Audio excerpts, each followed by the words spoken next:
DeWitt, Nicholas Moreano, our final making the case for the cornerback position. And the last guy that we need to tell you about is Alontae Taylor out of Tennessee. 60 tackles last season with 2 interceptions and 6 PBUs. He's not ranked on PFF's top 150, but he does have a 74 next-gen stats grade, something that the Bears could definitely look at here in the third round. He's someone that transitioned from receiver to corner in 2018, so he's still new, but he did turn into one of the better corners in the entire SEC over the past couple of years. He's known for a very high football character.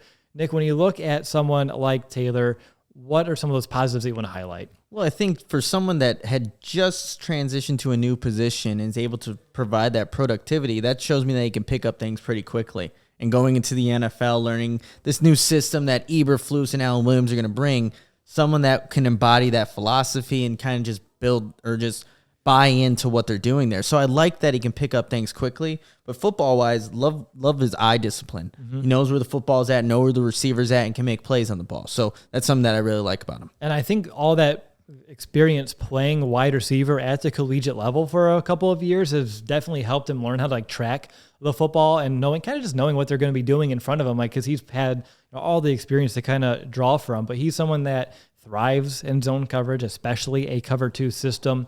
He's a very aggressive. He's physical. You mentioned those eyes. He has really good ball skills as well, and he plays with an edge. He's a lot of fun.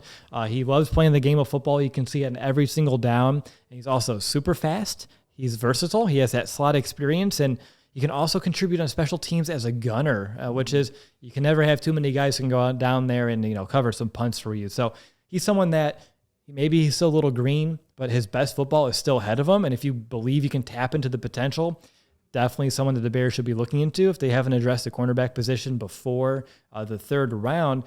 And obviously, that inexperience is probably my biggest concern right now. Just obviously he still is a little bit raw with those fundamentals. He could play faster if he does improve his technique a bit. What about you? What do you kind of see as that concern list? Well, if you're drafting him, let's say at number 39 overall, you're going to feel comfortable putting him in right away. That's kind of one of the concerns I have with Alontae Taylor. And if you're looking to draft a cornerback high, especially in this defense, you want to get playmakers out there right away that you're going to feel comfortable with. Does he fit into that kind of role? Maybe if he shows you enough in training camp, but that's kind of my question mark with him. Is it just going to take a little bit longer to get him to the NFL speed and see him just really adjust to this game? And I think it will, and that's why I wouldn't take him in the second round. He'd be someone, if he's still around, like I said, when they go back on the clock at 71, all right, now you can really consider someone who is a little bit more raw that will take some time to season. So those are just some things that will just take time, as you said, and you don't want to draft a guy round 2 that's going to take a bit. But later in the draft, you can kind of, take some of those calculated, I'm not going to say risks, but more patient moves, like a Taylor would be. And you know what? We've been speaking patience this entire time with this Bears new regime, so maybe it fits into what they're kind of looking to do. And that's why it would make sense to me. Again, if they don't go corner earlier on, this could be the best pick, at least in this area of the draft for the Bears in the long haul, because you get an ascending player with all of the makeup. He just may need a little bit of that time to develop, as we said.